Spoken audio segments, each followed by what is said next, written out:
Gente, vocês têm. Muito obrigada, professor Frederico. Começando a gravar agora essa aula do dia 3 de julho, desse primeiro domingo maravilhoso, nossa terceira aula de curso de radiestesia e cabala. Gente, eu vou repetir a música que eu gosto muito, é realmente a minha preferida de todos que tem. O mantra mais lindo para mim é esse do Geburá. Então a gente vai começar com ele, porque eu acho que sempre quando a gente se alinha com a nossa força, com a força universal, a gente consegue estabilizar melhor.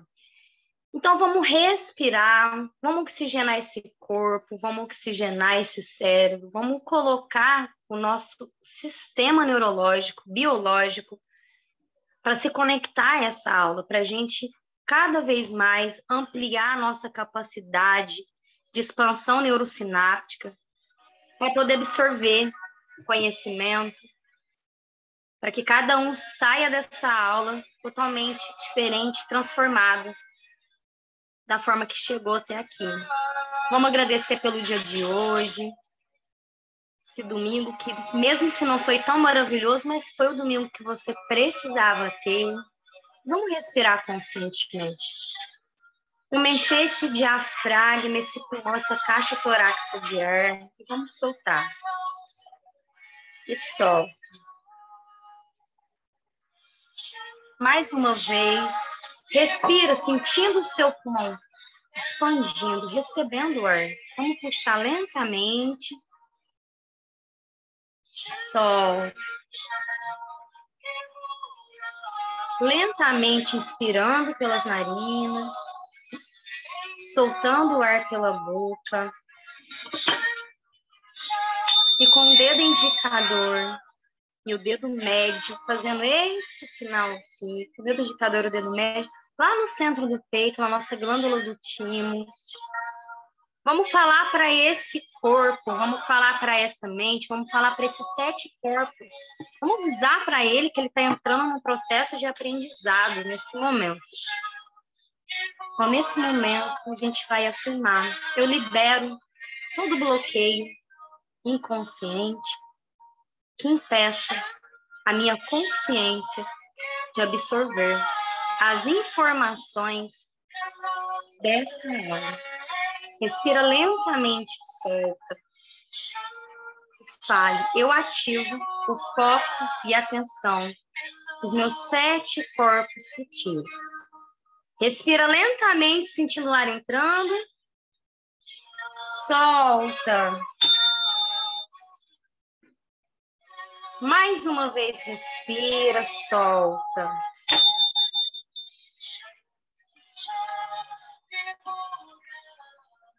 Eu desejo uma belíssima aula para todos nós e passo a palavra para o nosso querido professor Frederico. Olá, boa noite a todos. Sejam bem-vindos à terceira aula de radiestesia e cabala. Nós hoje vamos começar a falar do contexto da outra mesa, não é? Porque nós tínhamos que contextualizar a cabala na radiestesia, então nós vamos falar um pouquinho acerca dos integrantes da outra mesa. Na verdade, as duas fazem uma sinergia e é essa sinergia que nos vai dar o resultado final com a pessoa que estiver em antena ou em testemunho. A outra mesa, basicamente, integra o conhecimento da primeira, né? Esta mesa que nós vamos falar, juntamente com componentes mais específicos. Inclusivamente, tem elementos da astrologia, passa pelos arquétipos originais da cabala, que depois são traduzidos nos 22 arcanos do tarot, e isso tudo está integrado nesta mesa. Nós vamos dividir em 2 partes. A primeira parte, hoje, nós vamos falar um pouquinho da astrologia também e de uma outra situação que é muito importante e que, inclusivamente, nós nem falamos muito, mesmo nos nossos cursos formativos para terapeutas, mas que tem sido muito, muito pedido. Então, também vamos falar porque é muito necessário nós sabermos como é que se programa e como é que se desprograma com o pêndulo. Até porque isso vai ser muito necessário para trabalhar com a segunda mesa, porque nós vamos trabalhar desprogramação de campo. Então, vamos trazer esses conteúdos. Agradeço desde já a vossa atenção e vamos abrir também espaço para vocês colocarem as vossas dúvidas, como é normal e hábito, tá bom? Então, vamos lá começar. Eu não sei se alguém quer falar alguma coisa, se tem alguma questão em relação a alguma coisa, antes de começarmos. Se não tiverem, vamos então começar. Eu acho que não há questões, então vamos começar com a nossa aula. E como eu já falei, nós vamos então fazer a integração das duas mesas de radiestesia, não é? Da primeira já falámos da sua valência, da sua especificidade em relação ao propósito de vida da pessoa que estiver em antena e também àquilo que nós podemos fazer em relação a guiá-la, não é? É uma mesa de consulta, por assim dizer, faz uma consulta completa quando a pessoa não sabe como agir segundo o seu propósito de vida, está desorientada, não sabe que caminho seguir, e esta primeira mesa é feita para isso, para dar caminhos, para apontar direções. E, claro, aponta as direções, aponta os caminhos e também resume aquilo que a pessoa tem que integrar nela, tanto a nível racional como a nível emocional, integrar também no seu estilo de vida e na mudança do seu paradigma de realidade. Então, é uma mesa muito completa nesse sentido. Trabalha o propósito de vida, entrega o propósito de vida e entrega também os caminhos para que se entre nesse propósito de vida, para que se abram as possibilidades de prosperidade em todos os planos. Não é? Quando nós falamos em todos os planos, no plano físico, no plano familiar, no plano relacional, no plano das amizades, no plano financeiro, profissional. Quando nós estamos no propósito, totalmente integrados, tudo isso aí flui tranquilamente. Não quer dizer que não haja pequenos percalços, mas sempre é fluido porque a pessoa atinge um grau de clareza mental e emocional que permite agir em vez de reagir. Então, essa é a função da primeira mesa. A segunda mesa é uma mesa de tratamento. É uma mesa vocacionada para fazer programação e desprogramação de campo. E nós vamos entender isso nestas duas aulas. Nós não vamos, na segunda aula, fazer uma abordagem, porque ela é igual em todas as mesas, não vamos fazer uma abordagem muito específica em relação aos tratamentos, vamos dizer apenas como é que eles se fazem agindo com estes gráficos que nós temos na segunda mesa, principalmente com os dois redondos, já que o terceiro é um gráfico que está aí como complemento de frequência. Nós vamos falar de todos, não é? Nós falamos sempre da composição das mesas, mas nós vamos trabalhar com o pêndulo, essencialmente nos dois gráficos redondos, a pirâmide ou o triângulo está aí como agente de frequência. E, como eu vos disse há pouco, nós temos feito muitas aulas de radiestesia, de radiónica, e uma das coisas que sempre é falado é em relação ao pêndulo. Não é?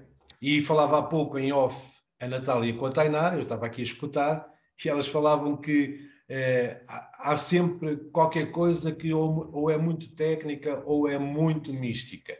E nós temos ouvido falar de coisas que, por exemplo, em consagrar o pêndulo, em entregar o pêndulo às entidades. E atenção, mais uma vez, não é uma crítica, é uma visão em relação àquilo que acontece com o pêndulo, ok? É verdade, e eu digo já, é verdade, que o pêndulo sofre também a influência dos campos de informação de todas as dimensões. Se nós quisermos entender isso como a ação direta de entidades espirituais, tudo certo. É verdade que nós devemos ter alguma atenção por causa da contaminação do pêndulo, ok? Também é verdade. Agora, a carga mística que se coloca no pêndulo, na verdade, não tem razão de ser, porque o pêndulo é um instrumento muito normal e ele é utilizado para estudos completos de física.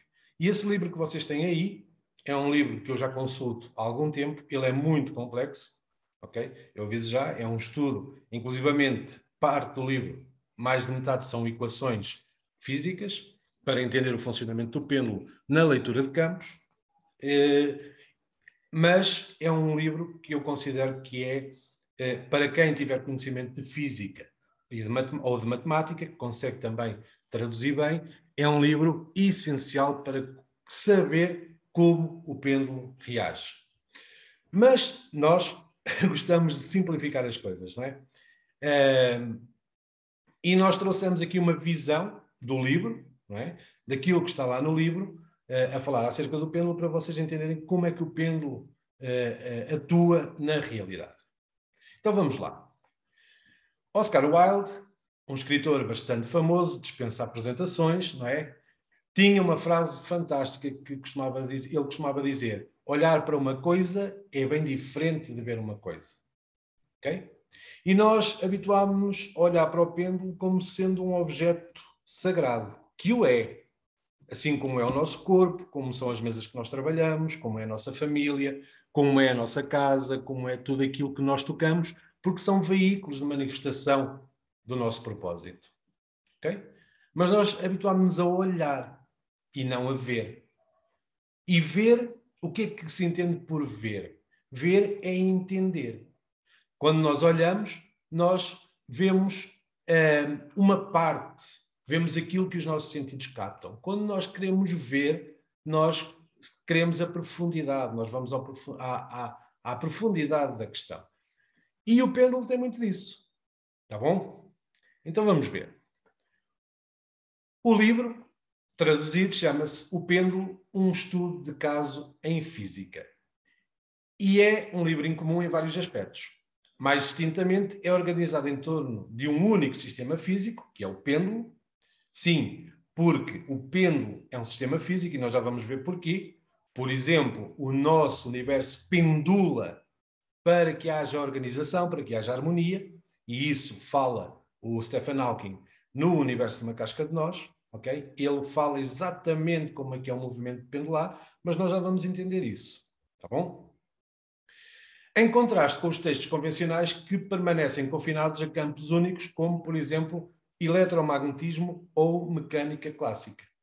Ou seja, na verdade, o pêndulo age tanto nos campos eletromagnéticos como em termos mecânicos, porque ele é acionado ou por um operador ou por essas ondas eletromagnéticas.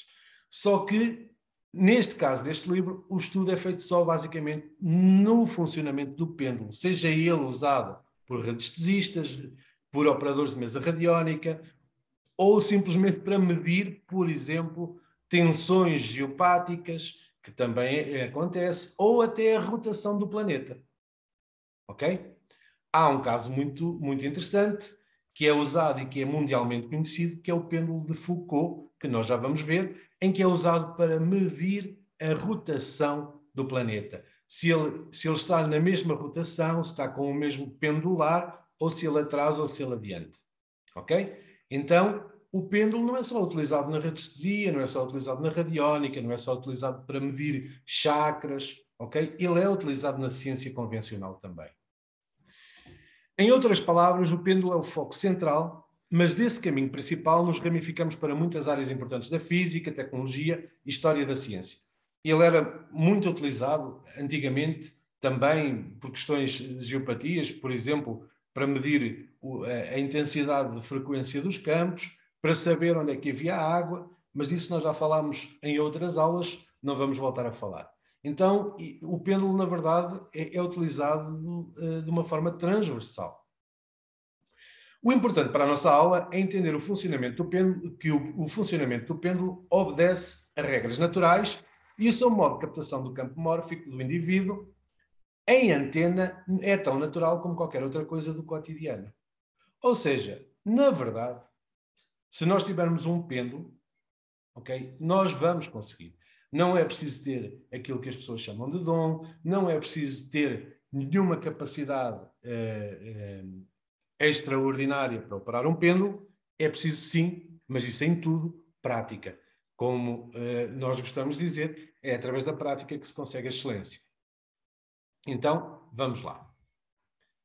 Vocês conseguem ver aí um dos locais onde está um dos pêndulos de Foucault. Ele está em vários locais, ele pode ser admirado por todas as pessoas, ok? E este é um dos locais. Este local é em Paris, não é o local original. O local original é no Musée des Arts et Métiers, em Paris. Este é outro local onde as pessoas podem circular, inclusivamente é uma zona aberta, uma zona de público, onde as pessoas podem perfeitamente ver este pêndulo. Ok? Neste tratado, em relação ao pêndulo, há um capítulo inteiramente dedicado ao pêndulo de Foucault, que é o que interessa para a nossa aula. Há várias representações do pêndulo espalhado no planeta e o original, como eu já falei, está no Musée des Arts et Métiers, em Paris. Mas então, o que é o pêndulo de Foucault? Este é o pêndulo original, aquele que foi concebido por Jean-Bernard Foucault e é o que está no museu que eu falei anteriormente. Okay? É aqui que ele está. Ele pode ser também visitado, as pessoas inclusivamente ficam à volta dele para o ver pendular, não é? Se bem que o movimento dele é muito lento, porque ele acompanha a oscilação vibratória e rotacional da Terra, então uma volta completa demora 24 horas, mais ou menos uns segundos, ok? Então ele roda muito, muito lentamente. Mas há, por exemplo, a tecnologia permite isso, não é? Pessoas que filmam sem interrupções 1 dia, 2 dias, 3 dias do pêndulo, depois colocam em time-lapse, que é numa velocidade maior, e conseguem ver perfeitamente o pêndulo a dar as suas voltas. Ok? Vocês podem encontrar esses vídeos, inclusivamente, penso que no YouTube deve haver, eu não procurei, não era o ponto, mas penso que deve haver porque há bastante curiosidade, ou uma pesquisa do Google, vocês conseguem ver isso. Então, em teoria, qualquer pêndulo baseado na Terra é um pêndulo de Foucault, ok? Qualquer pêndulo.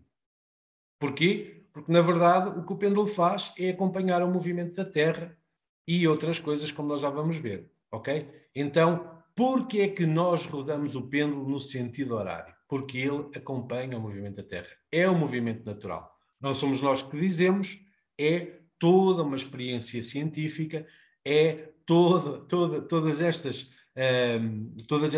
demonstrações que já têm sido feitas e todas estas aplicações, porque, na verdade, ela é uma aplicação científica para perceber se a Terra está a ter algum atraso ou se está a ter algum adiantamento. Então, é um instrumento científico também. Ok? Então, na teoria todos são. No entanto, um pêndulo de Foucault realista é aquele que é especialmente construído para destacar a rotação de seu plano de oscilação devido à rotação da Terra em relação ao referencial fixo nas estrelas. Ou seja, o plano de oscilação do pêndulo é fixo em relação às estrelas enquanto a Terra gira sobre ele.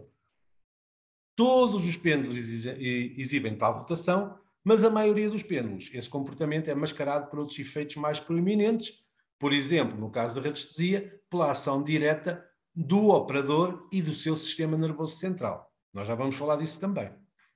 Para um pêndulo de Foucault ideal, o plano de oscilação seria visto como fixo por um observador posicionado nas estrelas. Olhem que interessante.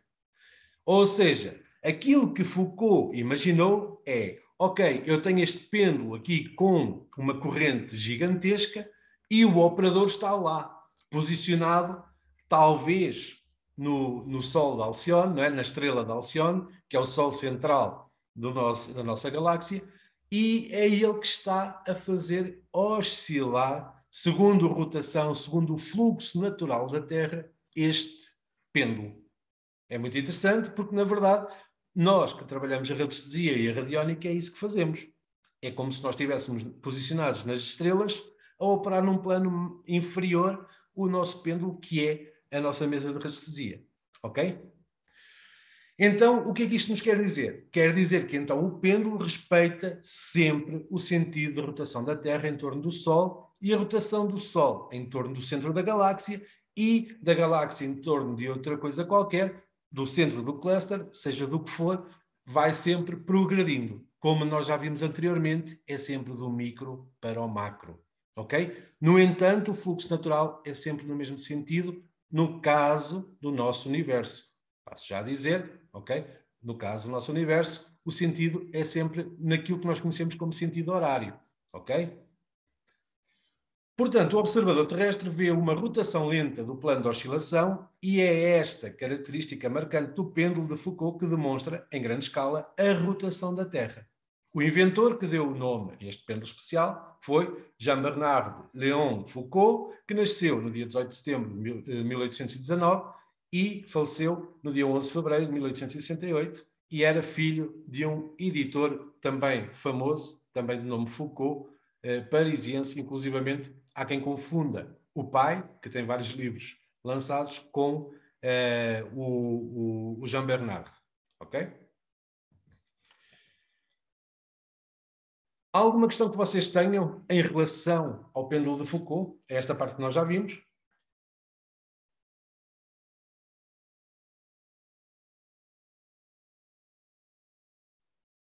Então vamos seguir.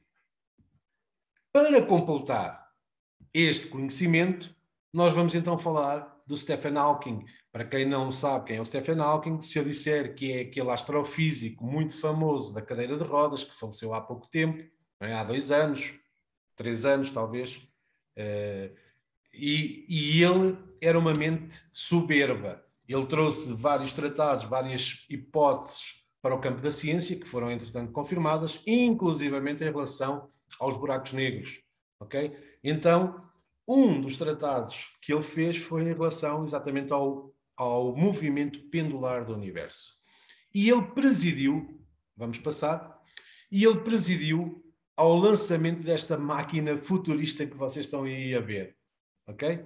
Isto, se nós víssemos este artefacto pousado aí num local qualquer, provavelmente nós diríamos que era de um alien, não é? Porque ele tem efetivamente uma configuração muito futurista e muito estranha, com essas luzinhas aí à volta, mas na verdade é terrestre e ele está no Reino Unido e foi concebido por um britânico, por um inglês, não é? Então vamos ver. Em 2008, Stephen Hawking, o renomado físico que escreveu Uma Breve História do Tempo e o Universo numa Casca de Nós, que são 2 livros que nós aconselhamos que vocês leiam, que vocês, se bem que são densos, mas também tem muitas ilustrações que dá para entender bem aquilo que ele quer passar. E são muito, muito importantes para o nosso entendimento de como as coisas funcionam, efetivamente. Então, Stephen Hawking presidiu a inauguração do monumento de um relojoeiro naquele tempo. Naquele tempo.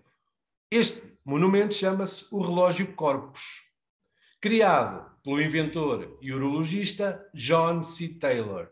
Não se parece com um relógio. Se vocês virem, não tem ponteiros, não é? Não tem números, não tem nenhuma indicação de tempo, mas na verdade é um relógio.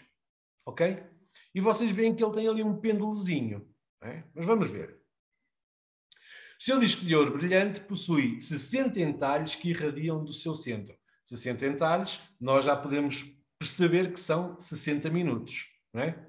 Luzes correm ao redor das bordas do disco e um pêndulo esférico balança lentamente abaixo dele. Atenção que esta imagem que eu coloquei aqui, que eu consegui, está um bocadinho em time-lapse, ok? Ela está um bocadinho...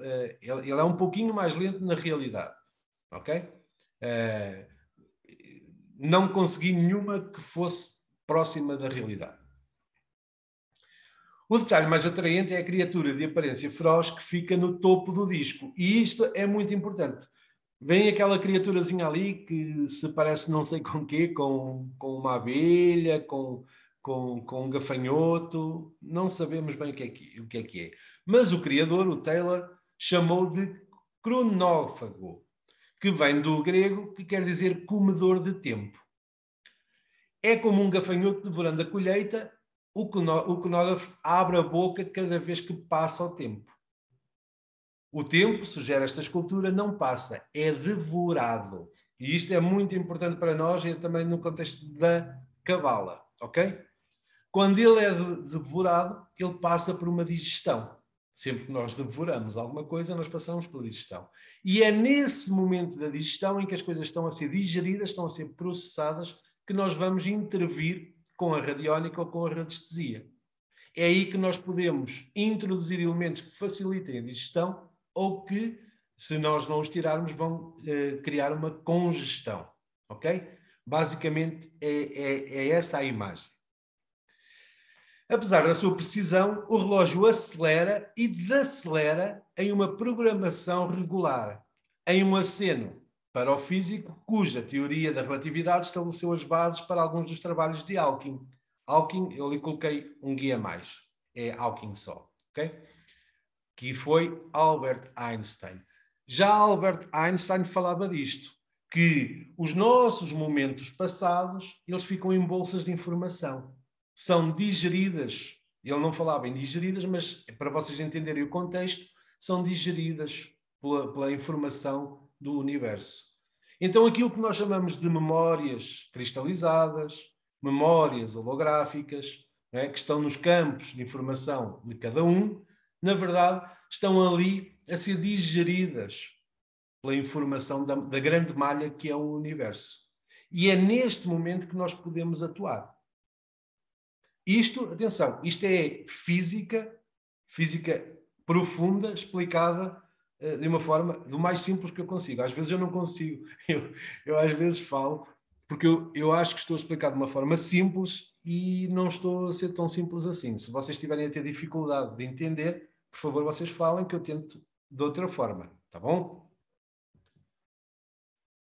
Então, o que é que tudo isto... este aqui também está com uma time-lapse. Ele é muito devagar. Aqui já se vê melhor, ok? Mas ele é muito devagar. Isto aqui está a passar muito rápido.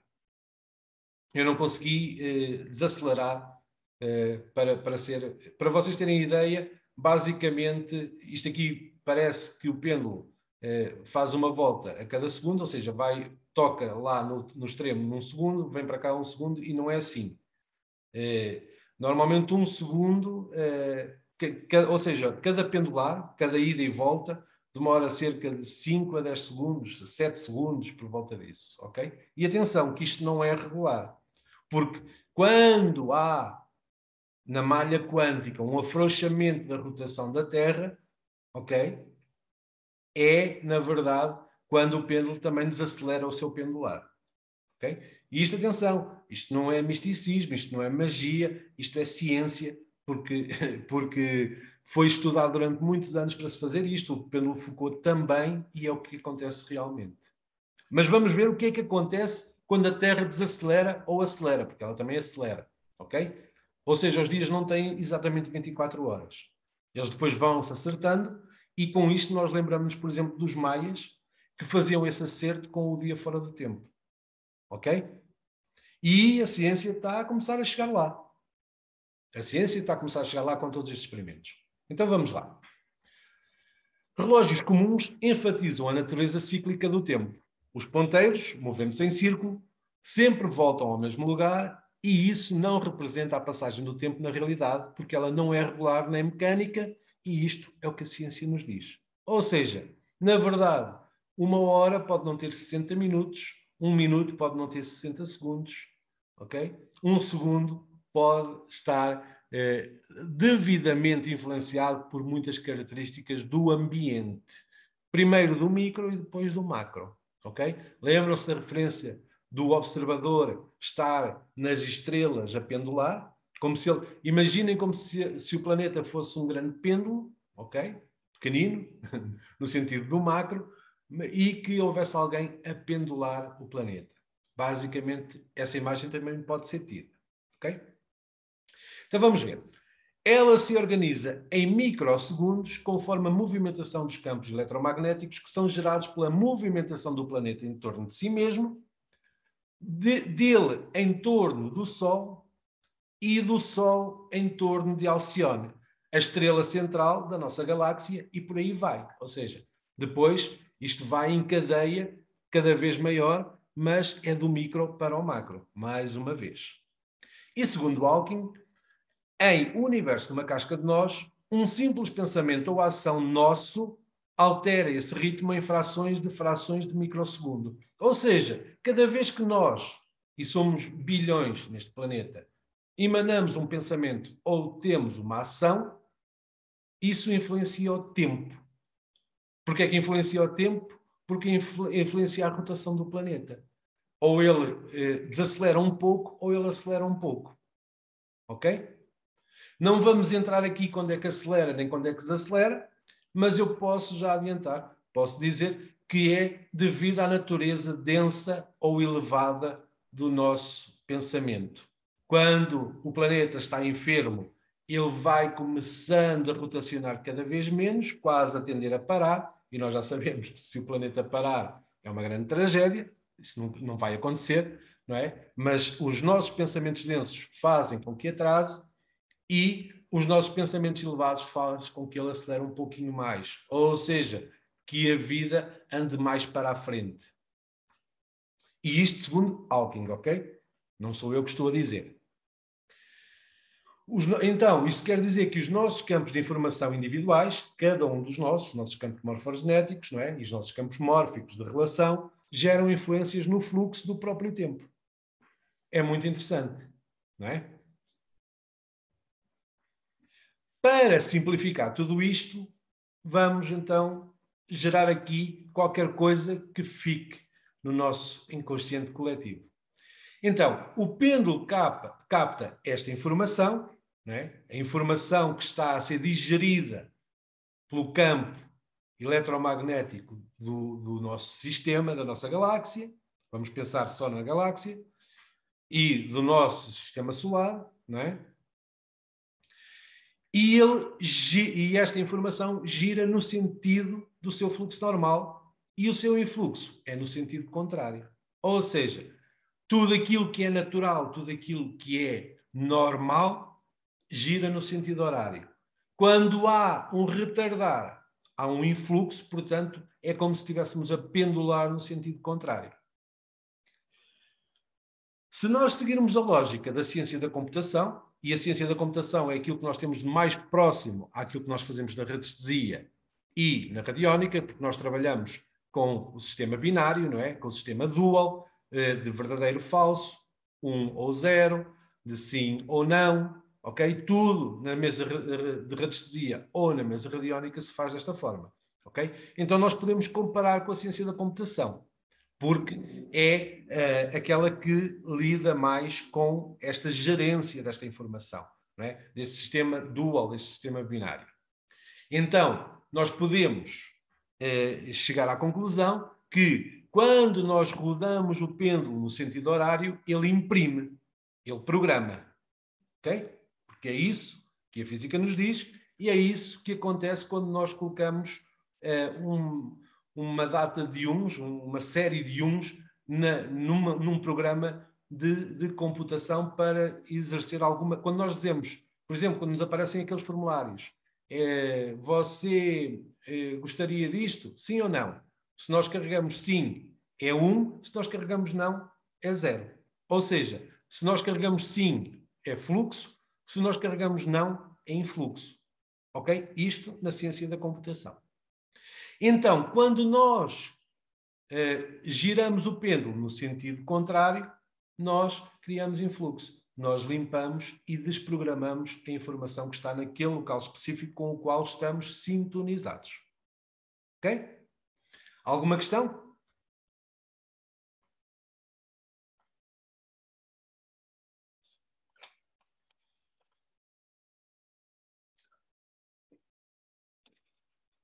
Então, eu não sei se estão a fazer no chat.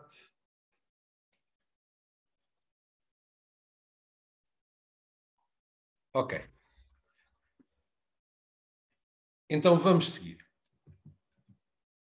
Para além disso, a leitura de campo pelo operador da mesa não é feita por magia. Juntando ao conhecimento que nós agora temos acerca do pêndulo, não é? Sabemos que a informação é captada pelos campos mórficos das pessoas em antena, que também podemos chamar de testemunho, não é? Em vórtices gerados pelo pêndulo, e as frequências de captação da mesa e a sua tradução é neurobiofísica. Ou seja, A tradução dessa informação, dessas frequências que são captadas, é feita pelo cérebro do operador, ok? É ele que referencia toda essa informação, depois de passar pelo sistema nervoso central e é injetada novamente no pêndulo, que através de uma ressonância vibratória, não é? E por sintonia dos símbolos que tem na mesa, ele vai por sintonia, ele é atraído para o símbolo que dá a melhor representação daquilo que é captado do campo. Ok?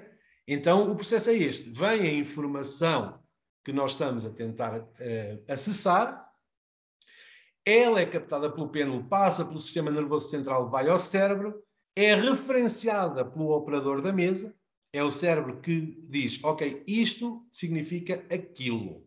Ok? E atenção, este processo é tanto consciente como inconsciente. O operador não precisa de estar consciente desta operação para isso acontecer, porque o cérebro trabalha quase que autonomamente. Ele trabalha com aquilo que nós chamamos de inconsciente coletivo. Ele vai procurar referências daquilo que está a captar ao inconsciente coletivo, aquilo que é o grande conhecimento universal. Ok? E ele envia depois de um sinal, que é elétrico, no sistema nervoso central, e passa através do braço, vai ao pêndulo, e o pêndulo vai ser atraído pelo símbolo, pelo número, pela letra, seja o que for, que está na mesa, ok? E que melhor representa aquela informação que está no campo. Ok? Ficou bem entendido? Consegue entender bem como é que é o procedimento? Frederico, boa noite. Eu estou a ouvir muito mal, Luciana. Toda vez, né? Tão ruim isso, é o meu microfone. Olha, e porque eu estou sem fone de ouvido, né? Mas deixa eu te perguntar assim, porque às vezes quando a gente pode influenciar também, né? Com julgamentos, né? O pêndulo. Com certeza.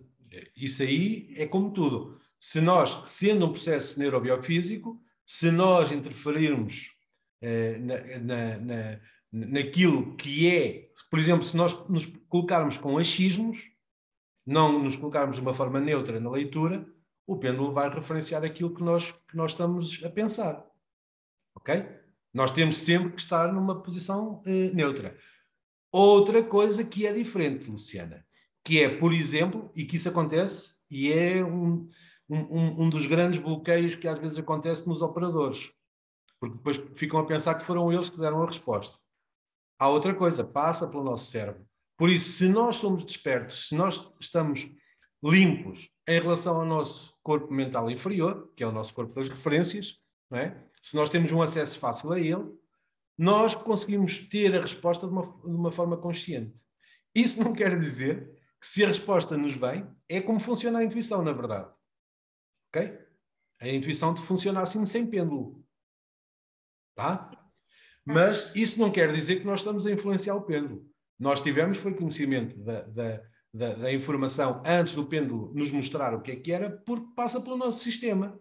É fácil. Se nós temos um acesso direto ao nosso mental inferior, né, ao nosso campo das referências, quando é referenciado pelo cérebro, nós temos acesso direto.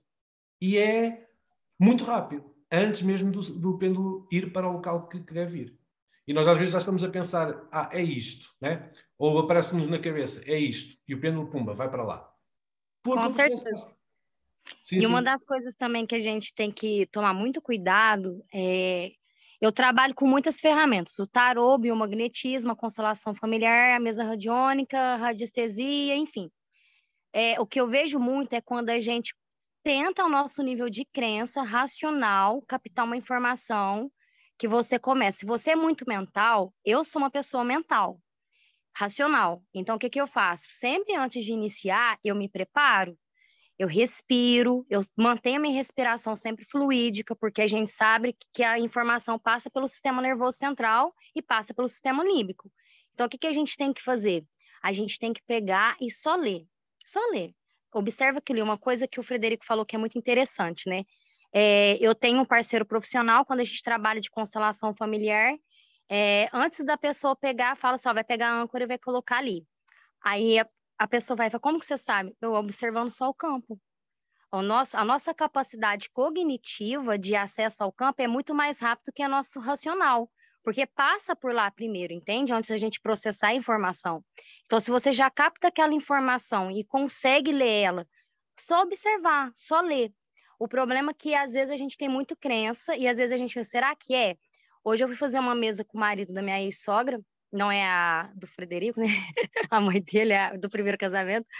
E daí ele falou assim, nossa, Tainara, como que você já sabia que dá essa? Eu falei assim, porque eu já sinto para onde que o pêndulo vai, é muito rápido. Então, a prática e a respiração e menos crença possível é só técnica. Eu falo que acesso ao campo você só observa, é muito simples, porque se você começa a processar a informação e entrar dentro daquele diálogo mental, será? Mas é isso mesmo? Daí você perde essa capacidade rápida de acesso que o campo está dando através das ferramentas. É isso mesmo. É um dos grandes bloqueios, às vezes, dos operadores de radiestesia e radiónica. Eu recebo muitas mensagens a dizer, mas eu tenho acesso às coisas, sou eu que faço. Não quer dizer isso. O posicionamento, aquilo que a Tainara falou é muito importante. Nós fazermos a nossa limpeza, por assim dizer, do campo, não é? Antes de começarmos a operacionar, para estarmos o mais neutro possíveis. Ok? Eu tenho um sistema, por exemplo, eu quando conheço muito bem os casos das consultas, quando eu estou a fazer para familiares ou coisa assim, para evitar que haja algum tipo de interferência, eu faço a pergunta e só quando o pêndulo começa a pendular é que eu lá vou. Quando eu não estou confiante totalmente de que não posso influenciar, eu prefiro fazer assim. Ok? Porque aí eu vou evitar de estar a influenciar qualquer coisa, porque também é fácil influenciar. É verdade. É o nosso sistema nervoso que faz o pêndulo ir para os símbolos. Não é? Então é muito fácil influenciar. Só que também é muito fácil ficar neutro. Também há várias técnicas para fazer e esta é uma delas. Tá bom? Então é isso.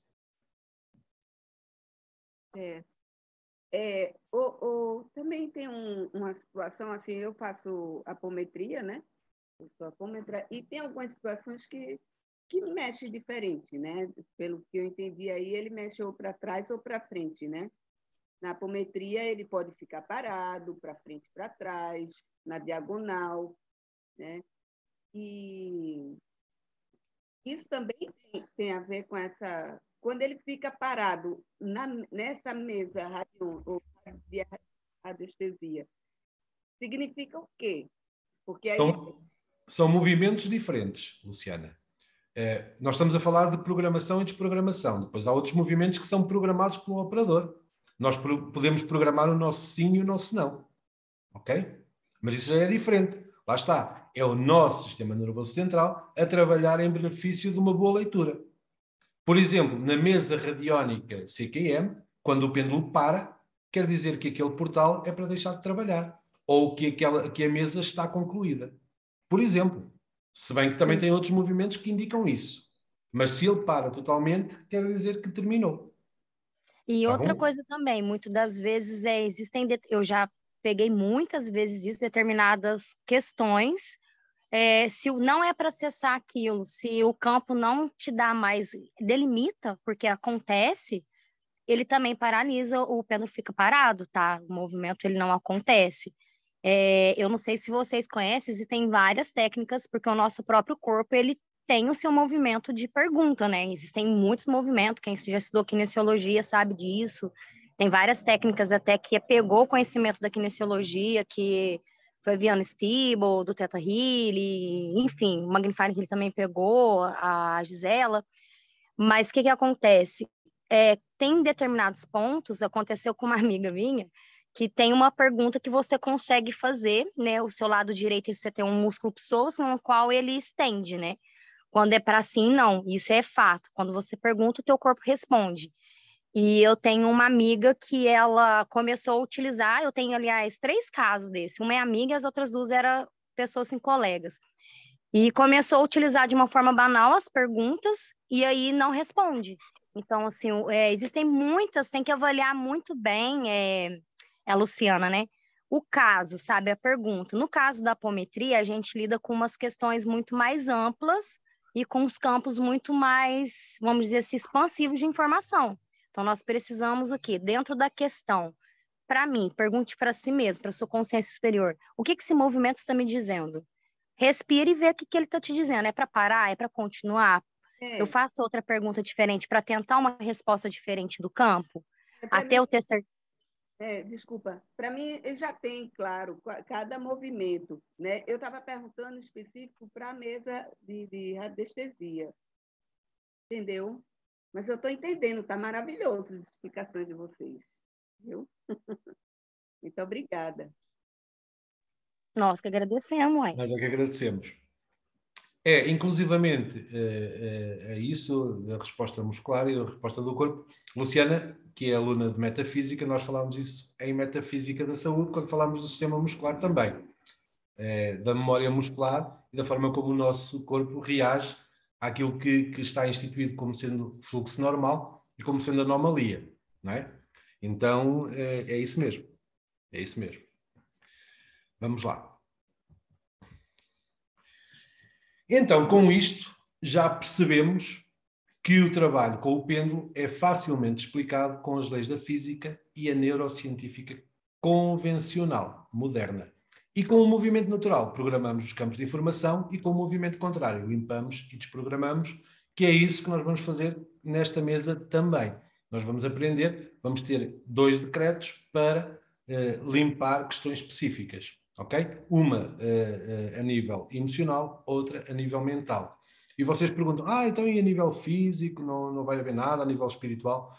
Não, porque quando nós temos clareza mental e emocional, ou seja, quando o nosso mental inferior e o nosso mental superior estão equilibrados, todas as outras vão entrar em normalidade. Quando nós estamos normais a nível mental e emocional, o nosso corpo físico não somatiza, portanto não existe doença, ou se existe doença ela vai normalizar, o corpo vai combater a doença naturalmente. E a nível espiritual, se nós estamos com clareza mental e física, também estamos empoderados. Ou seja, não há qualquer tipo de frequência que possa produzir qualquer tipo de anomalia.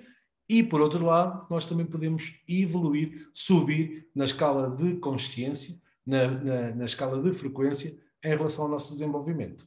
Então, está tudo certo. Fundamental é trabalhar esses 2 campos, emocional e mental. Tá bom?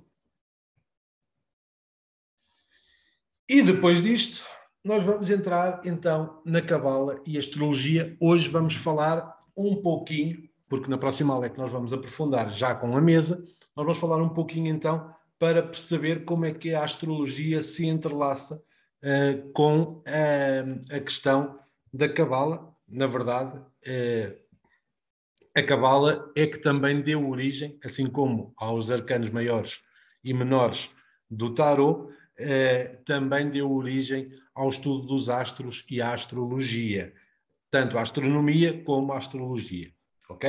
É esse conhecimento antigo que fez com que se pudesse procurar o movimento dos astros e a sua influência em termos de universo, na astronomia, e de influência nas nossas vidas, na astrologia, que são coisas diferentes. Então, vamos lá ver. Assim como o seu mapa astral é um mapa da vida, a Cabala é um mapa de consciência e do cosmos. Nós já vimos isso, não é? Na mesa passada, foi isto que nós falámos. Existem então 22 letras do alfabeto hebraico que estão associadas aos 22 arcanos maiores de um baralho de tarot. Essas 22 letras podem ser divididas em 3 categorias. 3 letras mãe que se referem aos elementos fogo, ar e água, e eu faço aqui a ressalva que a terra não falta. Nós vamos nos lembrar daquilo que falámos nas aulas passadas, em que a terra está sempre presente porque é o nosso Malkuth, né? Que está sempre em terceira dimensão. Portanto, em qualquer um dos outros elementos, quando nós estamos a fazer um trabalho de Cabala em relação à consciência e ao cosmos, em relação ao propósito de vida de um indivíduo, Terra está sempre presente. É a ancoragem à terceira dimensão, que é a nossa realidade. Tá? Depois há 7 letras duplas que se referem aos planetas visíveis, que são os 7 planetas que nós conseguimos ver a olho nu, ou seja, né, que nós conseguimos identificar perfeitamente. E depois há 12 letras que se conectam aos meses do ano ou aos signos do zodíaco. Ok? Então, vamos lá ver isso com atenção. Segundo a Cabala, existem 4 universos que se relacionam com os 4 reinos da vida ou os 4 elementos. O Atzilut é o mundo divino, é aquele mais superior que vocês conseguem identificar ali, até porque nós já falámos disso nas outras aulas. Que é o plano espiritual e também o elemento fogo. Ok? Então, quando nós estamos a falar do elemento fogo, nós estamos a falar de plano divino ou plano espiritual. E isto é importante para nós depois conseguirmos entender aquele primeiro círculozinho que vai ser a nossa ferramenta de trabalho principal. Ok? Beriah é o mundo intelectual, que também é o plano mental, que está ligado aqui, está ligado, segundo a Cabala, ao nosso mental inferior, que é o nosso corpo das referências. É lá que está o nosso conhecimento, o nosso Dahat, não é? Como nós vimos nas aulas passadas, e onde nós temos todas as referências daquilo que primeiro é abstrato e que depois, devido à nossa persistência, ao nosso querer, à nossa vontade, se torna uma referência. Nós ficamos com conhecimento de determinada coisa através disso. Então, segundo a Cabala, representa o elemento ar. Ok? Etzirah é o mundo psicológico, que também é traduzido como plano emocional ou o elemento água. Este plano emocional está ligado ao nosso corpo emocional, das nossas referências emocionais. Ok? Tudo aquilo que nós vivenciamos e sentimos, quer seja através dos 5 sentidos físicos, quer seja através de sentimentos, de emoções, é lá que está guardado. E este é o elemento água. E o Aziyah é o mundo material, o plano físico ou o elemento terra, ok? Que tem a sua expressão maior no Malkuth, ok? Que nós já vimos que é o último. Enquanto o Kether está lá em cima, no plano divino, que é a ponta da árvore, não é? A copa da árvore mais exterior, o Malkuth está cá em baixo como se fossem as raízes, é o que está mais enraizado no plano físico. Ok? Depois existem então os 10 Sephiroth, que nós já falámos, né? Que são qualidades cintilantes do divino na árvore da vida. Nós falámos disso nas aulas passadas. Eles estão conectados pelas 22 letras hebraicas, que nós também já vimos, não é? Que são os caminhos ou os túneis, não é? A maioria dos Sephiroth corresponde a um planeta e possui sua própria qualidade única. Eles se relacionam com os 10 mandamentos, e isto é história para uma live ou para uma outra aula, mas, na verdade, aquilo que nós conhecemos como os 10 mandamentos que foram traduzidos nas tábuas, não é? São, na verdade, os 10 princípios vitais que regulam o universo. Ok? E cada um dos mandamentos corresponde a uma tradução da física.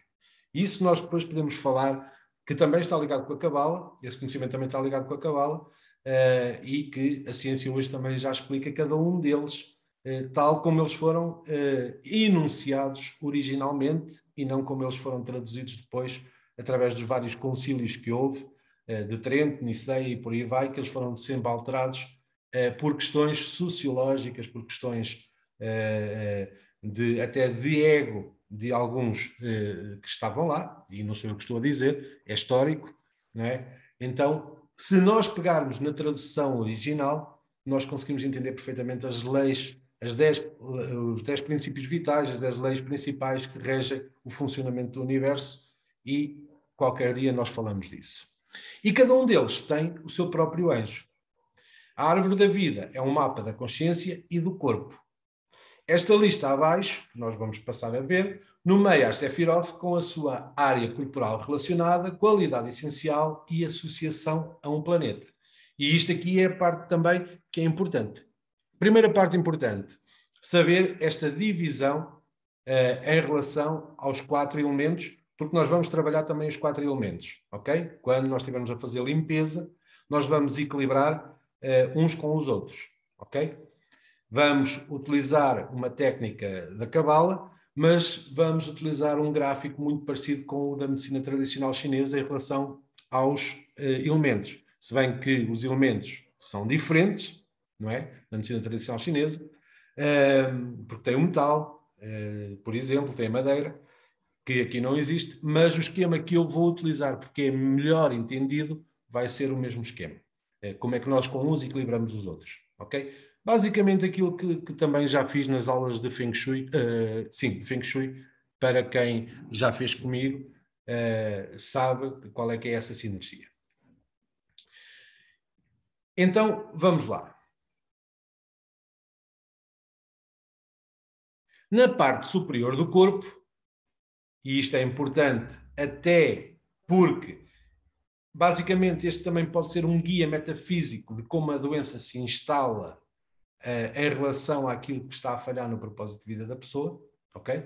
Eu estive a fazer várias conexões com aquilo que eu conheço de metafísica da saúde e percebi que há uma ligação direta com a árvore da vida, a cabala e também a somatização de doenças. Então vamos ver.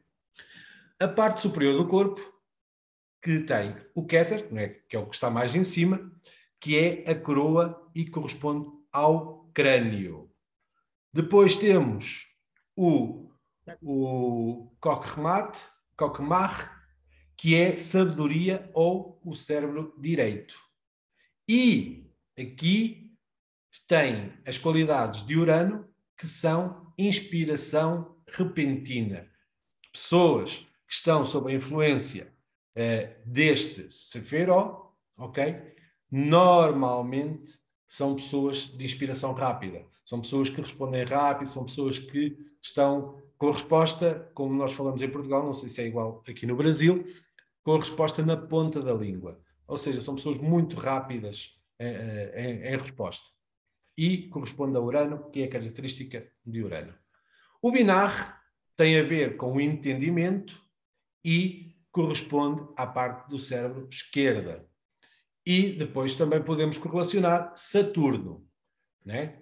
Que mantém a forma, é recipiente e limite. Estas são as características energéticas do planeta Saturno. Ou seja, é um estruturador, é um recipiente de conhecimento, é uma pessoa, falando de uma pessoa, para entendermos melhor, é uma pessoa que sabe quais são os seus limites, mas sabe também que pode, que é aberta, ela é aberta a receber tudo aquilo que é conhecimento. É uma pessoa que tem muita facilidade em acessar ao seu abstrato e deixar fluir até que se crie referência. Ok?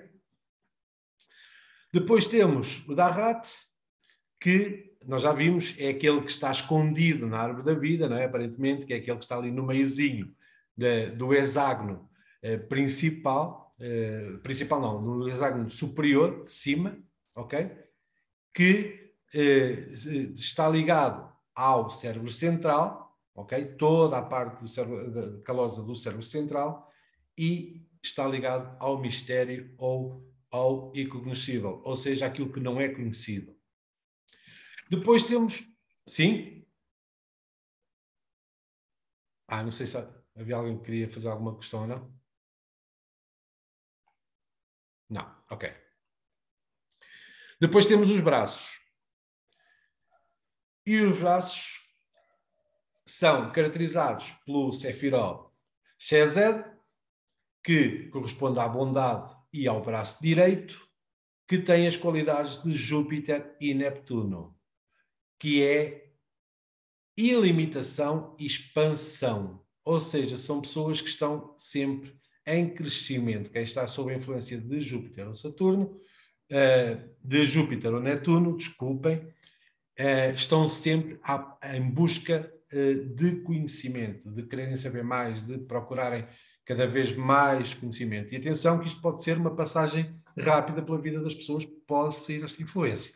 Nós sabemos isso da astrologia, que isto pode estar presente no mapa da pessoa ou pode estar só a transitar e, nesse caso, é uma fase da vida da pessoa. Ok?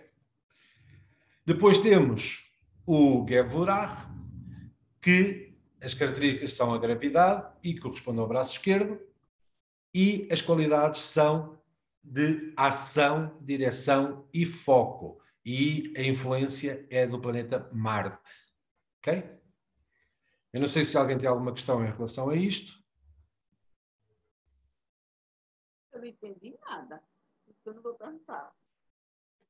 Oi? Eita, desculpa. Não, mas eu ouvi. Então vamos repetir. Então vamos repetir.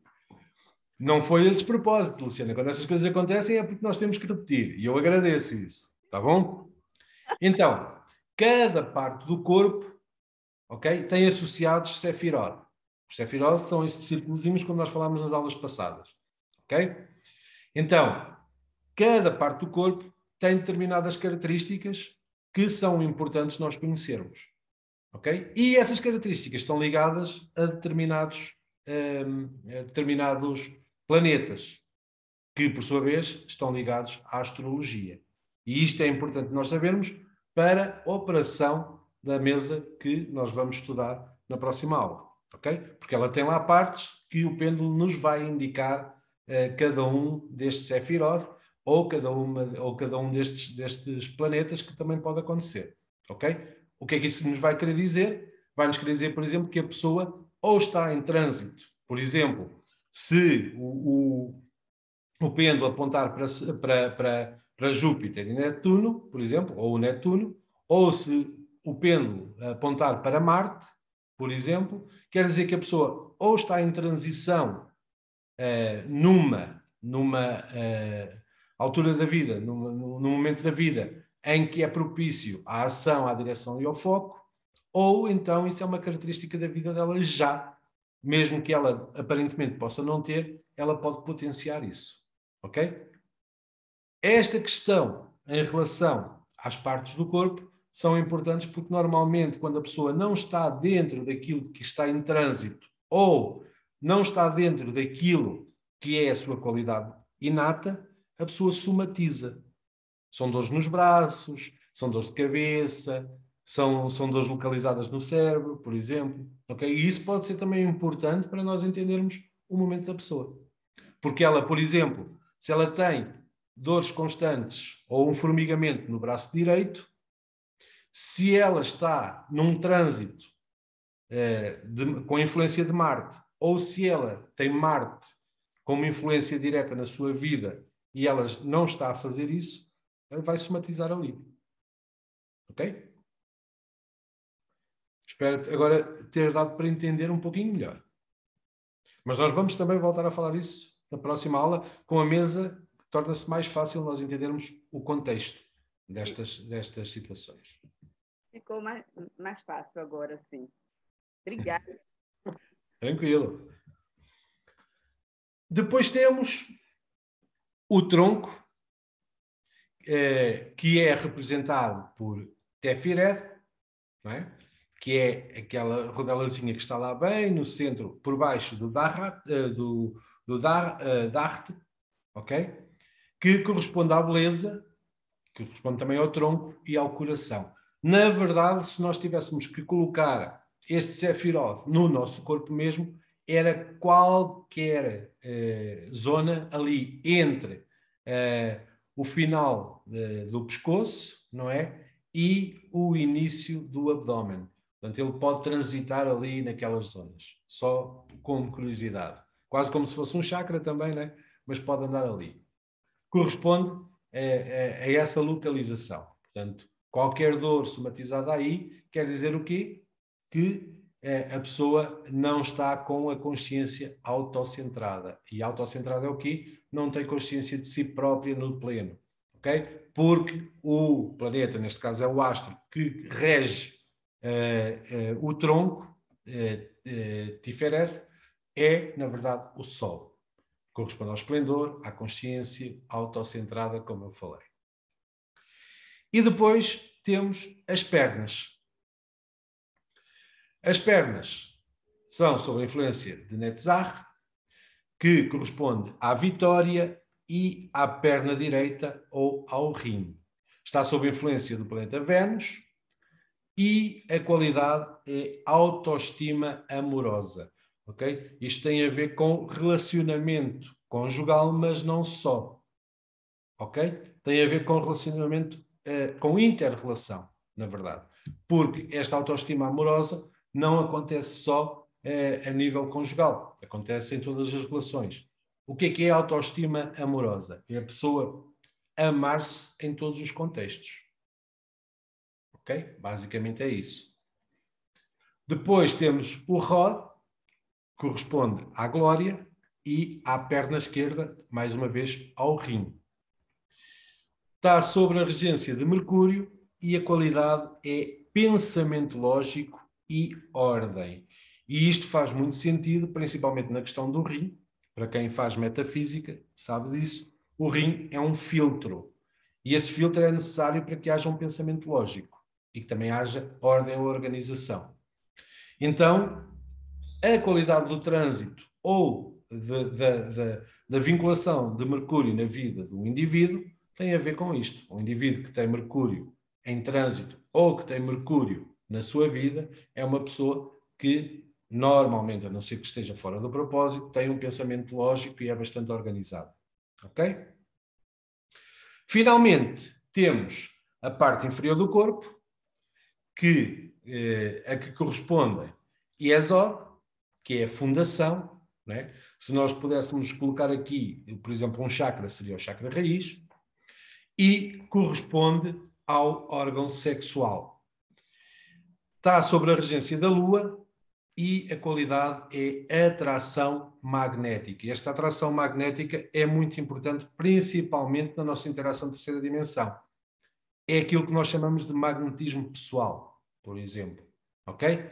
É a forma como a pessoa sabe colocar-se perante a sociedade e fazer com que o seu conhecimento, a sua capacidade, o seu coeficiente emocional e intelectual seja recebido. Ok? Finalmente, temos Malkuth, que corresponde à realeza e tanto pode estar na boca como nos pés. E o planeta que rege é a Terra. Encarna tudo o que está no plano da Terra e é a base sólida que suporta toda a existência. Portanto, uma pessoa que na nossa mesa tenha a regência do planeta Terra, ok? É uma pessoa sólida, bastante suportadora, bastante pés na terra, como nós costumamos falar. É uma pessoa que sabe se movimentar muito bem. Se isto não acontece, é porque está em anomalia e então nós vamos ter que programar ou desprogramar alguma coisa conforme aquilo que encontrarmos na nossa mesa. Há alguma questão que tenham a colocar?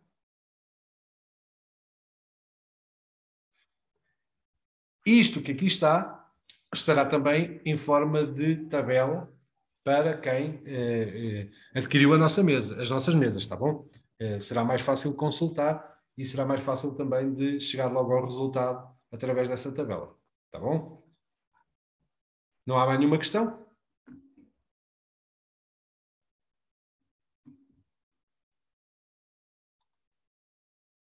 Vamos então agora às letras-mãe. Embora existam muitas maneiras de entrar e explorar a árvore da vida, aqui está uma introdução que reconhece as energias elementares presentes nas 3 letras-mãe, Aleph, Shin e Mem. Esses elementais aparecem como os ramos horizontais da árvore, os ramos verticais e referem-se a 7 planos visíveis.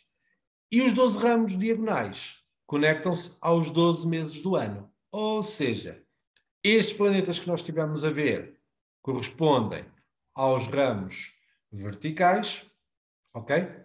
Aos ramos horizontais. Os ramos horizontais referem-se aos elementais, que nós depois também vamos ver o que isso é. Os ramos verticais aos 7 planetas que nós estivemos a ver anteriormente e os 12 diagonais aos 12 meses do ano, consequentemente aos 12 signos e às suas características base, às suas características arquetipais que nós iremos ver na próxima aula. E agora, para nós tratarmos os elementais primeiro, okay, que são estes ramos horizontais. Os ramos horizontais são estes que vocês veem aqui, ok? Eu vou apontar aqui com o mouse. Ramos horizontais, ramos verticais e depois temos os ramos diagonais. Mas nós agora vamos falar nos ramos horizontais, que são estes três aqui, ok? E depois, na próxima aula, nós vamos falar dos outros dois. Então, os ramos horizontais dos elementais, eles propõem em si só, no seu conhecimento, já uma meditação. E uma meditação orientada para aquilo que nós queremos trazer para o nosso campo. Ok? Então vamos ver, quando nós fazemos este tipo de respiração e meditação, o que é que nós podemos trazer para o nosso campo, e isto vai ser importante também para vocês poderem aconselhar aos vossos consulentes, não é?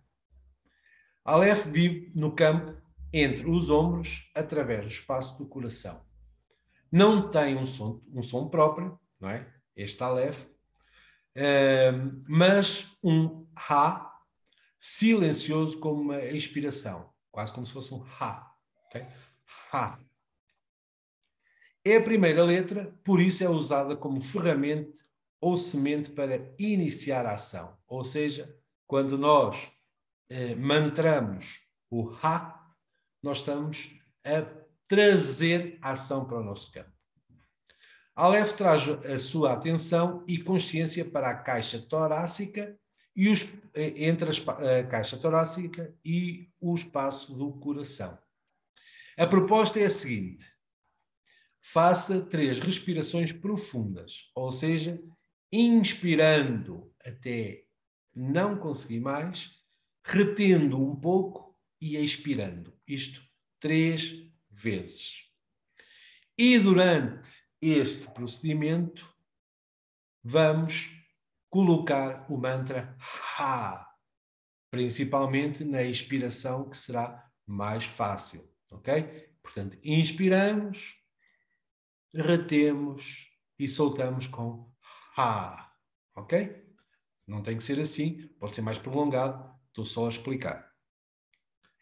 Essa letra e esse som sutil se relacionam com o elemento ar.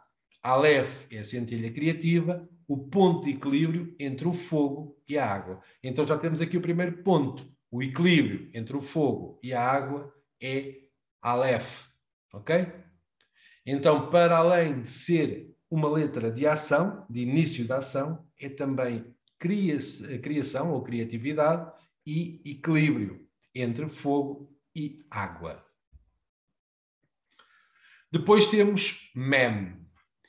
E o Mem vive no corpo, na pelvis, entre os quadris.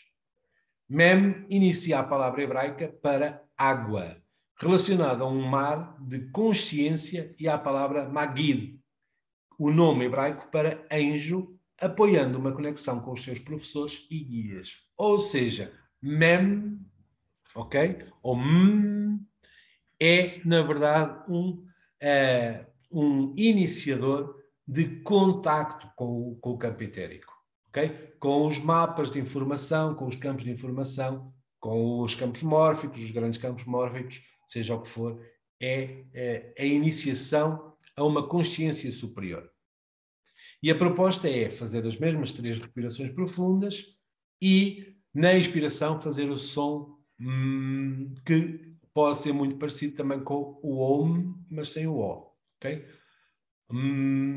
Ou, se preferirem, podem fazer mesmo ok? Esta letra e este som se relacionam com o reino da água, por isso apoiam a conexão com o corpo emocional. Ou seja, quando nós queremos equilíbrio do corpo emocional, podemos fazer também este exercício. Finalmente, temos o Shin, que vive no corpo do outro lado da cabeça, entre o cérebro direito e o cérebro esquerdo. Shin inicia as palavras Shalom, para paz, ou Shabbat, para descanso, e Shana, para o ano como totalidade. Ou seja, Shin é totalidade. Nós já tínhamos visto isso noutra aula. Esta letra e este som relacionam-se com o elemento fogo. Aliás, se vocês repararem, há uma relação direta com aquilo que a letra significa com a parte gráfica dela. Normalmente elas são relacionadas com qualquer coisa assim. Nós aqui, por exemplo, nós conseguimos perfeitamente entender a conexão e, por exemplo, esta aqui parece um candelabro, né? Do fogo. Use Shin para transformação e integração. Como uma ferramenta para meditação, quando você deseja integrar várias coisas ou perspectivas. Shin traz a atenção para o centro da sua cabeça. Faça 3 respirações profundas também. Inspire e expire. E com a respiração faça o som ou ok? Pode fazer Shin também. Esta letra integra os lados direito e esquerdo, lógico e fluxo, permitindo que o seu corpo relaxe ainda mais, abra todos os canais e circuitos entre os dois lados, permitindo uma profundidade de integração e paz. E quando nos sair qualquer um destes símbolos, que pode acontecer, nós já sabemos o que é que eles querem dizer na nossa mesa. Há alguma questão que queiram colocar?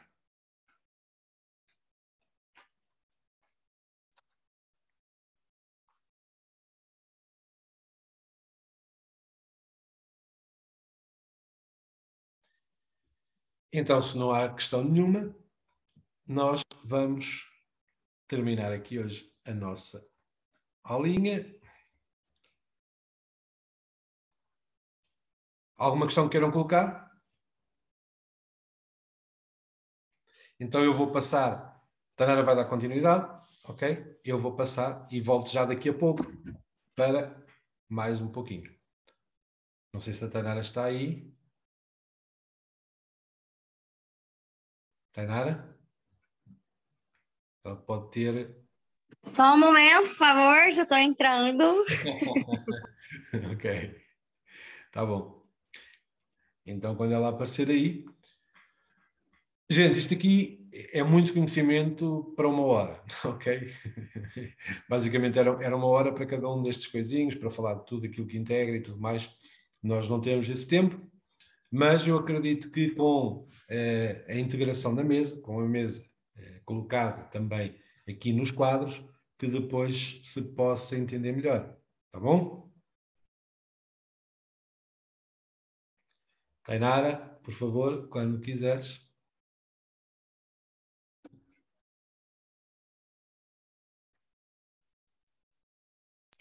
Já estou entrando, calma, que eu estava deixando a penca de filho, né? Eu imagino que sim.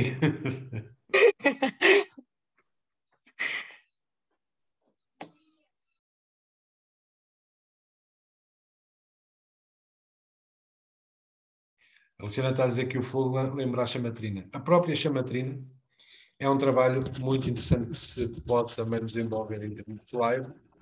Eu e a Tainara temos que começar a fazer as nossas lives. Nós parámos um bocadinho também por causa deste afastamento, mas a chamatrina, inclusivamente, é um medidor de intensidade de propósito. Porque a chamatrina fala do amor, né? Do amor neutro, por assim dizer, do empoderamento e do conhecimento. E são coisas que regulam muito a nossa vida. Mas pronto, vamos lá. Vou passar a palavra agora à Tainara. Adorei a aula, achei hoje muito sucinto, foi bem objetivo, viu? Parabéns pela aula. Hoje, um foco, um direcionamento, que estou muito feliz. Acredito que os alunos também tenham achado que o Frederico ele é expansivo, né? A gente faz uma pergunta às vezes para ele, ela vai se desdobrando nos links assim, ó, e de repente aquele fala, nossa, meu Deus, devagar que meu sistema cognitivo não consegue acompanhar. Estou a rir aqui. Muito maravilhosa a aula. Hoje eu vou deixar alguns recadinhos para vocês. A gente tem parceria com a Azotes, tá? A Azotes está dentro do mercado há 33 anos. Eu mesma tenho aurímetro, tenho pêndulo, tenho bastão de cromoterapia, que tem 8 anos até hoje, já foi para país, já voltou, e onde que vai, tá para lá e para cá, nunca estragou. E eles têm muitos gráficos de cobre, e é um dos melhores valores que tem dentro do mercado. Então, em parceria que a gente tem, todos os alunos do CQM, eu já deixei lá para vocês como que é, qual que é o cupom de desconto, vocês têm 15% de desconto, tá? Para poder comprar por aquele link. É uma parceria que eu consegui com o processo diretivo deles. Falei, olha, a gente sempre ministra cursos e a gente sempre está indicando. Tem alguma coisa que a gente pode estar fazendo para melhorar, né, para os nossos alunos, para que eles sejam clientes de vocês? Aí eu consegui, ano passado era 10%, esse ano eu falei novamente, passou para 15%, né? A gente vai aumentando até chegar nos 30%, né? Se cada ano ela aumentar 5%, todos nós ganharemos, né? Porque eu também ganho 30% de desconto. E eu vou mostrar para vocês, a próxima aula vai ter aqui, ó, eu tô com um gráfico aqui, tá? Esse gráfico aqui eu deixo ele até no plástico, porque a gente sabe que o cobre, ele é muito fácil de ficar escuro. Esse daqui eu tenho há 6 anos, foi comprado lá, tá? Então, na próxima aula a gente vai falar sobre alguns gráficos que é muito bom a gente ter, Tainara, mas tem diferença entre o gráfico de cobre, o gráfico que está plastificado, o material em si? Gente, tudo a gente sabe que a composição, claro que vai interferir, mas eu falo que, assim, se você tiver uma mega capacidade de visualizar a simbologia na sua mente, a gente nem vai precisar disso, mas a gente não chegou nessa manifestação de capacidade, né? Então, a gente ainda precisa dessas matérias, né? E, para quem ainda não viu a mesa, né? Deixa eu ver se eu estou mostrando certo. Tá, vou mostrando errado. Essa daqui é a mesa linda, maravilhosa, tá? Uma delas. E essa daqui é a segunda mesa. E eu estava pensando aqui, né? Um dos conhecimentos que a gente tem, e a árvore, eu estou lendo um livro bem interessante que chama Anatomia da Psique, e a árvore, ela tem uma simbologia fantástica, né? E tudo que a gente puder entender a nossa biologia conectadas nessa árvore da vida que a Cabala traz, eu acho que melhora muito.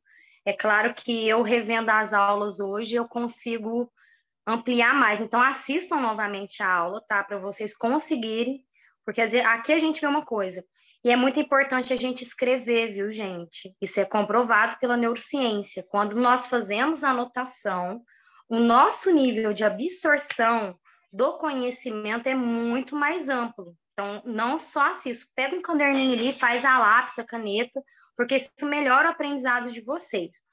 Então, para quem deseja, sempre quando a gente faz os nossos cursos, a gente faz com valor promocional das mesas e depois aumenta. Então, a gente fala assim, mas era esse valor, mas a gente avisa.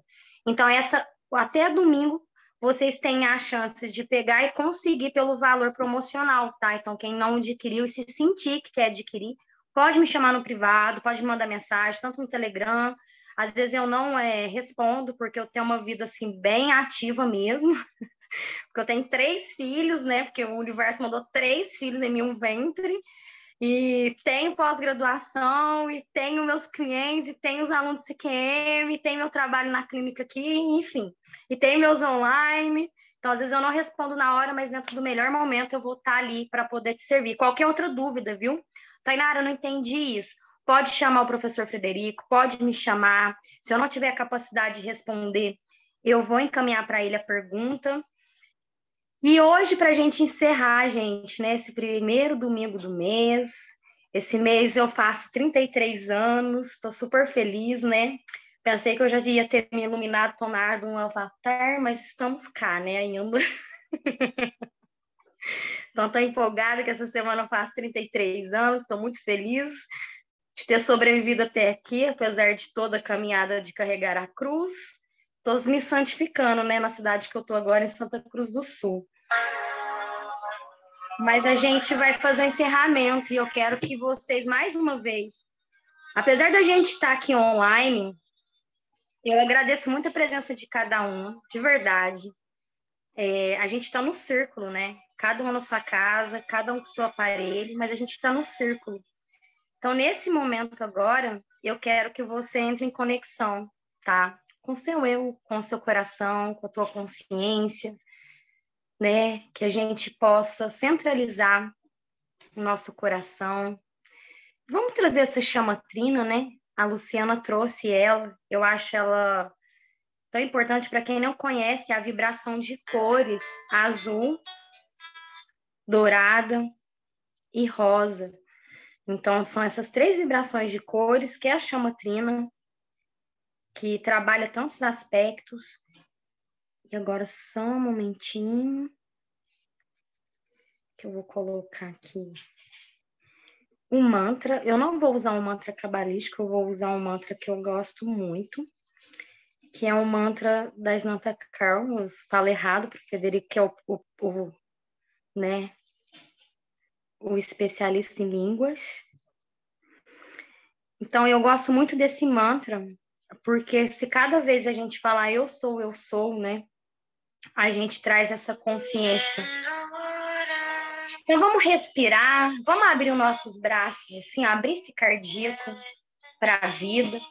Faz um movimento de girar essas escápulas lá para trás. Quando a gente faz isso, a gente está movendo as fáscias torácicas para o nosso cardíaco se abrir, para que essa chama trina que está dentro de cada um de nós possa vibrar. Vamos visualizar ela aqui no centro do nosso coração e vamos afirmar para a nossa vida que a gente tem um mês de julho com a capacidade interna de trazer a força do nosso eu superior diante de cada desafio, que aquele que é terapeuta atrai as pessoas que realmente estão em busca da cura, que vocês possam criar um entrelaçamento quântico a serviço da cura, da evolução. Vamos respirar conscientemente e agora vamos fechar as nossas mãos e abrir, fechar as nossas mãos e abrir. Traz ela aqui para o centro do peito e abre, visualizando a chama trina se expandindo. Cada vez que você fecha e abre, ela aumenta. Vamos girar em movimento circular essas mãos. Vamos girar no sentido anti-horário. Com o dedo indicador e o dedo médio, vamos bater no centro do peito e vamos afirmar. Eu sou o eu sou. Eu manifesto as infinitas possibilidades e aceito manifestar aqui e agora o meu propósito de vida. Respira, sentindo o ar entrando, solta. E visualizando esse círculo com essa chama trina no meio. E vamos afirmar que todas as pessoas conectadas diretamente a nós, que todas as pessoas interconectadas dentro do campo, do seu bairro, da sua cidade, do seu estado, do planeta, possa se conectar além do visível, na força que sustenta o universo. Respira, sentindo o ar entrando. Solta. Mais uma vez, sente o ar entrando. Solta.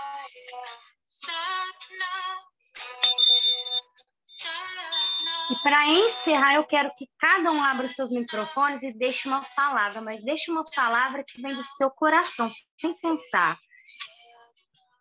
Eu deixo alegria.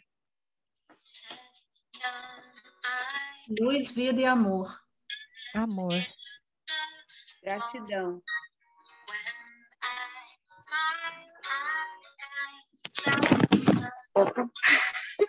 Atenção plena. Felicidade. União. Sabedoria.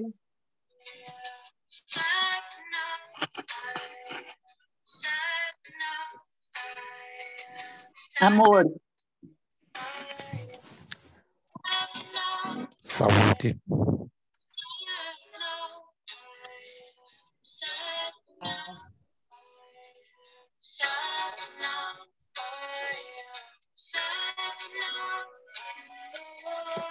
Mas eu li aqui amor, paz.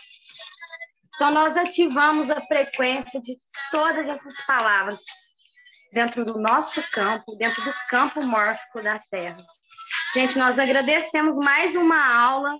Domingo que vem é a última. Ajuda a gente a compartilhar, tá o textinho prontinho, é só vocês encaminhar. Qualquer dúvida eu estou aqui à disposição. E vamos mais para uma semana, né, de desafio, que é viver, curar, que é evoluir aqui na Terra. Um grande abraço e muito grata. Obrigado a Obrigada. todos. Até Obrigada, a semana. gente.